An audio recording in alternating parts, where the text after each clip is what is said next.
এদেরকে যদি দমন করতে ব্যর্থ হন, সুন্দর বাংলাদেশ গড়তে ব্যর্থ হবেন। কারণ বিএনপির নাম করে যারা চাঁদা তুলছে এখনো তো ক্ষমতায় আসেই নাই, আসলে কি হবে?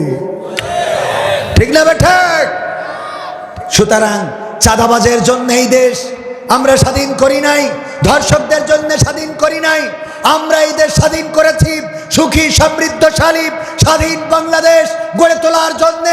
ইনসাফ ভিত্তিক সমাজ যদি গড়ে তুলতে হয়, ন্যায় ইনসাফের ভিত্তিতে যেই মানুষগুলো তৈরি হয়েছে, মুহাদ্দিস আবু সাঈদ নাম শুনেছেন আপনারা?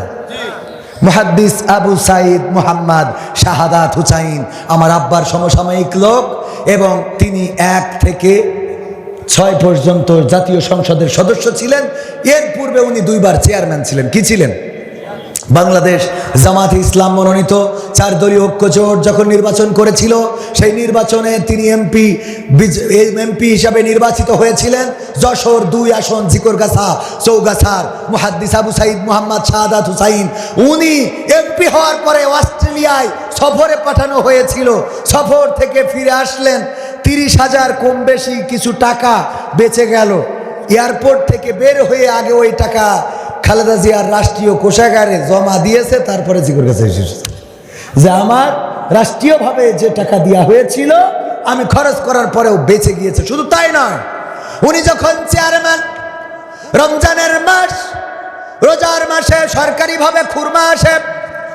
আরব কান্ট্রি যখন খুরমাগুলো দেয়, রাষ্ট্র সেগুলো ভাগাভাগি করে দেয়, অথবা কিনে রাষ্ট্র এগুলো জনগণের জন্য দেয়। খুরমা নিয়ে যাচ্ছেন চেয়ারম্যান। রোজার মাস, কপোতাক্ষ নদীতে তখন নৌকা দিয়ে যাতায়াত করা লাগতো। কপোতাক্ষ ঝিকরগাছা থেকে বাকরা পর্যন্ত নৌকা চলতো, নৌকায় উঠেছেন। মাগরিবের আজান হয়েছে। মুহাদ্দিস আবু সাঈদ মুহাম্মদ শাহাদাত হুসাইন উনি 1 গেড়ো পানি নিয়ে নৌকায় বসে নদীর পানি নিয়ে ইফতারি করলেন। ইফতারি যখন উনি করলেন, নৌকায় থাকা অন্য যাত্রীরা বলল, ওগো চেয়ারম্যান সাহেব, আপনি কেন নৌকার পানি দিয়ে ইফতারি করলেন? আপনার সাথে থাকা খুরমা, এই খুরমা থেকে 2টা খুরমা বের করে নিয়ে 3টা 5টা খুরমা বের করে নিয়ে যদি ইফতারি করতেন, তাইলে আপনার ইফতারির সুন্নাত আদায় হয়ে যেত, পাশাপাশি ইফতারিটাও সুন্দর হতো। কিন্তু আপনি কেন নদীর পানি দিয়ে ইফতারি করলেন? আবু সাঈদ মুহাম্মদ শাহাদাত হুসাইন বললেন, ওগো আমার সহযাত্রীরা শুনে নাও, আমি যে খুরমাগুলো নিয়ে যাচ্ছি এইগুলো রাষ্ট্র দিয়েছে জনগণের মাঝে দেওয়ার জন্য। এই খুরমায় আমার কোনো হক নাই। এই খুরমা জনগণের খুরমা।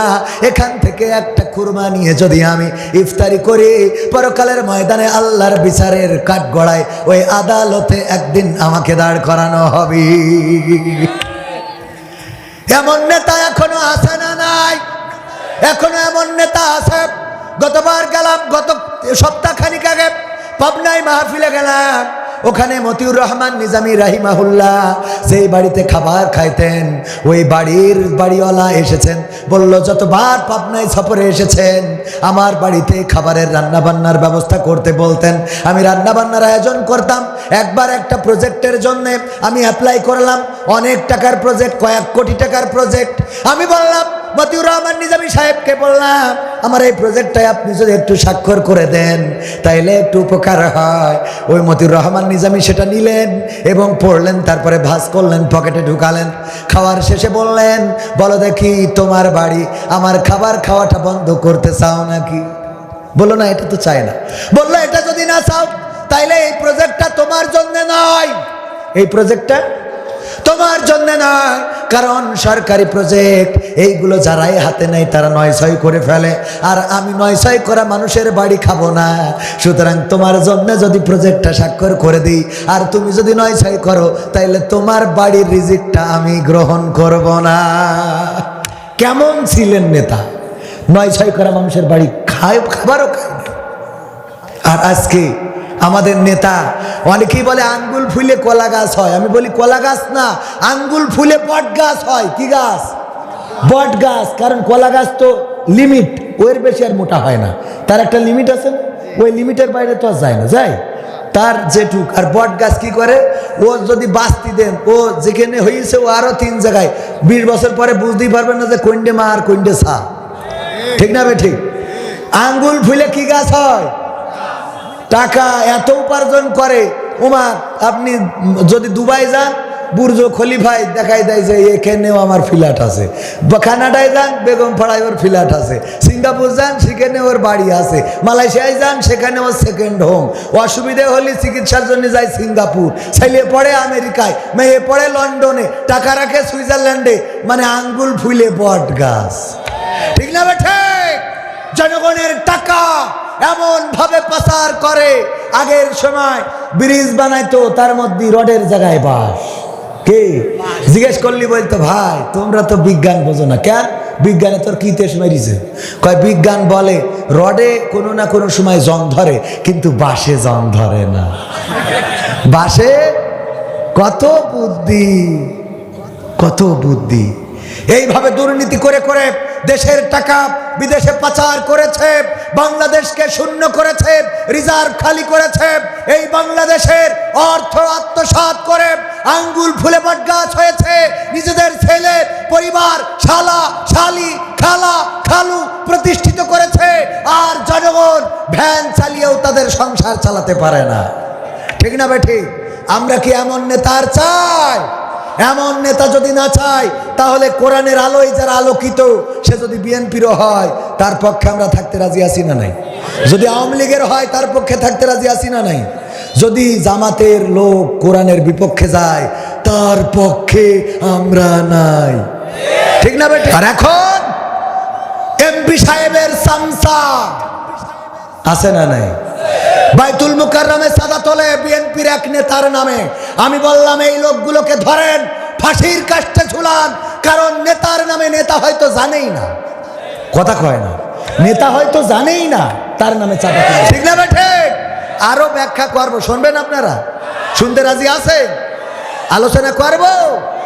কি হবে বেঁচে থেকে অযথা বিদ্যা শিখে, যদি না গড়তে পারি শোষণবিহীন সমাজটাকে? কি হবে বেঁচে থেকে? কি হবে ছাত্র সেজে চুমু খেয়ে সনদ খানা, যদি হয় বিদ্যালয়টা সন্ত্রাসীদের আড্ডাখানা? সন্ত্রাসীদের আড্ডাখানা এখনো আছে না নাই?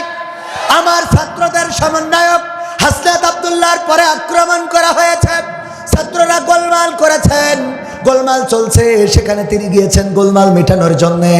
তারপরে চড়াও হয়েছে, তার উপরে আক্রমণ করা হয়েছে।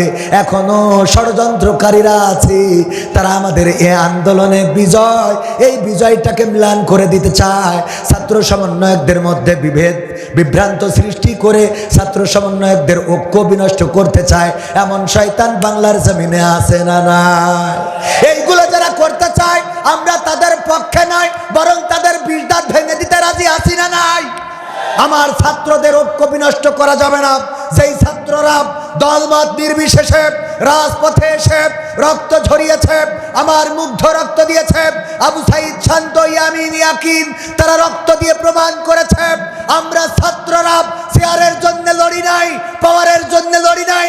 আমরা স্বৈরাচার মুক্ত করতে চেয়েছি, বৈষম্য বিরোধী বাংলাদেশের জন্য লড়েছি। সেই বাংলাদেশে ছাত্রদের এই ঐক্য যারা বিনষ্ট করতে চায় তারা জাতির দুশ্মন। বলেন ঠিক কিনা? আমি প্রতিবাদ জানাচ্ছি ছাত্রদের। গত পরশু দিনের আগের দিন হাসনাত আব্দুল্লাহর সাথে একসাথে ছিলাম মাহফিলে। হাসনাত আব্দুল্লাহ এসেছেন, উনি স্মৃতিচারণ করতে যেয়ে বলল 2 বছর আগে আপনার সাথে অমুক মসজিদের সামনে অমুক জায়গায় গাছতলায় দেখা হয়েছিল, মনে আছে? আমি বললাম সেই সময় আমিও সাধারণ ছিলাম, আপনিও সাধারণ ছিলেন। আজকে আপনি অসাধারণ আর আমি সাধারণের জায়গায় আছি। বুকের মধ্যে চড়াই নিলেন, বুকের মধ্যে জড়াই নিয়ে বলতেছেন কবির ভাই এভাবে বলা যাবে না। আপনারাও আন্দোলন করেছেন, আপনারা আমাদের আগে থেকে আন্দোলন করেছেন এবং সেই আন্দোলনকে আমরা বেগবান করেছি। এটাই ছিল পার্থক্য। যে আন্দোলন তারা নেতৃত্ব দিয়েও জীবন বাজি রেখে বাতিলের ওই বুলেটকে ভয় পাই নাই, রক্তচক্ষুকে ভয় পাই নাই, ডিবি হেফাজতে নিয়ে হাউন আঙ্কেলের হোটেলে খাওয়াইছে, তারপরেও সার্জিস আলম দেখাইছে ছবিতে যে বন্দুকের নল দিয়ে আমাদের এইটা পাঠ করাচ্ছে। দেখেছেন কিনা? যে ছাত্ররা ছবি উঠতে যেয়েও অন্তত হাতের ইশারা দিয়ে প্রমাণ করতে পারে যে বন্দুকের নলের মুখে আমরা এই কথা বলতেছি যে আমরা আন্দোলন থেকে সরে আসলাম। দেখেছেন না আপনারা? সেই ছাত্রদের বিরুদ্ধে যারা দাঁড়ায় ওরা জাতীয় গাদ্দার, ওরা জাতীয় গাদ্দার। বাংলাদেশকে সংস্কার করতে দিতে যাদের আপত্তি আছে তারা কি চায়? এই বাংলাদেশ সংস্কার হওয়ার দরকার আছে না নাই? কারণ প্রতিটা রন্ধ্রে রন্ধ্রে জালিম বসে আছে। আল্লামা সাঈদী বলেছিলেন, একটি ফুল বাগান ধ্বংস করার জন্য একটি হুতুম পেঁচা যথেষ্ট। আর এখন তো ফুল বাগানের প্রতিটা ডালে ডালে হুতুম পেঁচা বসে আছে। এখনো সেই হুতুম পেঁচারা আছে না নাই? এখনো কিন্তু সেই সময়ের নিয়োগ দেওয়া পুলিশ, সেই সময়ের নিয়োগ দেওয়া বিজিবি, বিডিআর, আর্মি, তারা এখনো ডালে ডালে বসে আছে। তারা সুযোগ পাইলেই ফুল বাগানকে শুধু ধ্বংস করবে না, ফুল বাগানের প্রতিটা ফুলের গোড়া মূলোৎপাটন করে দিতে চায়। সুতরাং প্রতিটা তাওহীদি জনতার প্রস্তুত থাকতে হবে। প্রয়োজন হলে আবার রাজপথে নামবো, রক্ত দেব, জীবন দেব, কিন্তু এই আন্দোলনকে মিলান হতে দেব না। রাজি কারা কারা?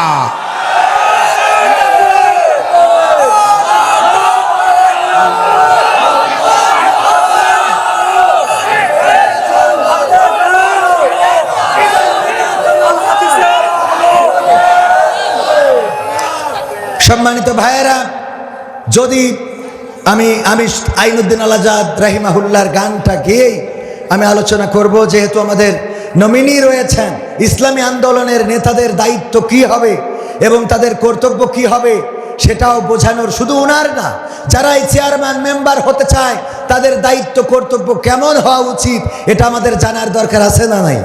কিন্তু এগুলো জানার চেষ্টা করি না। আমরা বলি শোষণমুক্ত সমাজ গড়ব, দুঃশাসনমুক্ত সমাজ গড়ব। দুঃশাসনমুক্ত, শোষণমুক্ত, ধর্ষণমুক্ত, জেনামুক্ত, ব্যভিচারমুক্ত, অন্যায়মুক্ত, অপরাধমুক্ত, সুন্দর, সুখী, সমৃদ্ধশালী বাংলাদেশ যদি গড়তে হয়, আল্লাহ রাসূলের চরিত্রের কাছে আসতে হবে। বলেন ঠিক কিনা? কারণ বাস্তব উদাহরণ হলো নবী মুহাম্মদ সাল্লাল্লাহু আলাইহি ওয়াসাল্লাম।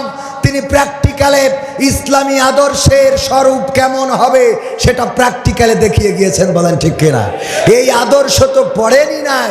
অনেককে জিজ্ঞাসা করি, বলেন তো আমাদের শেষ নবীর নাম কি? এটাও কইতে পারেন তো? নবীর নামই তো জানে না, আদর্শের কাছে আসবে কি? রাসূল কেমন আদর্শ কায়েম করলেন? চুরি করেছে রাসূলের পরিবারের লোক। সাহাবীরা বললেন, আল্লাহ রাসূল, যেহেতু চুরি করেছে আপনার পরিবারের এবং সে একজন মহিলা, সুতরাং তার হাত কাটা এটা মনে হয় করা ঠিক হবে না। আল্লাহ রাসূল সাল্লাল্লাহু আলাইহি সাল্লাম বললেন যে আল্লাহর কোরআনের বিধান অনুযায়ী বিচার ফায়সালা হবে। বলল যে আল্লাহ রাসূল, এটা ভেবে দেখা দরকার। বিশ্বনবীকে অনেক রকম করে বোঝানোর চেষ্টা করলো।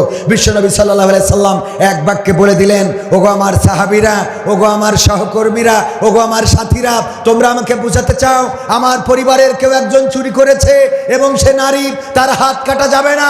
আমি বলতে চাই, কোরআনের আইন এসেছে যে বিধান নিয়ে, আজকে যদি আমার কন্যা, আমার কলিজার টুকরা, আমার সবচেয়ে ভালোবাসার ফাতেমাও যদি চুরি করত, আমি নবী কোরআন দিয়ে বিচার করে তার হাত কেটে প্রমাণ করে দিতাম নবীর কন্যাও চুরি করার পরে তার হাত রক্ষা হবে না। এটা ছিল রাসূলের আদর্শ, এটা ছিল কোরআনের আদর্শ। ওমরের সন্তান মদ পান করেছেন, কোন কোন বর্ণনা এসেছে ব্যভিচার করেছেন, কিন্তু নির্ভরযোগ্য মতামত হলো যে মদ পান করেছেন বন্ধু বান্ধবের সাথে মিশে এবং তিনি না বুঝে পান করেছিলেন। তারপরেও হাকিম বিচার করলেন এবং বেত্রাঘাত করলেন। ওমর বলল, আমার সন্তান হিসাবে আমি এটা মানতে পারি না, কারণ আমার সন্তান মনে করে এই হাকিম হয়তোবা বেত্রাঘাতে কার্পণ্য করেছে, সুতরাং এই বিচারটা সানি বিচার হবে। এবং সেই বিচারে 100 বেত্রাঘাতের রায় হয়ে গেল। 100 বেত্রাঘাত, 50টা আঘাত করার পরে কম বেশি মারা গেল। বাকি 50টা বেত্রাঘাত কবরের পরে করে দিয়ে ওমর রাদিয়াল্লাহু তাআলা আনহু বলে দিলেন, আমি আমার দায়িত্ব পালন করলাম, ওমরের সন্তান হিসাবেও ন্যূনতম কার্পণ্য করি নাই।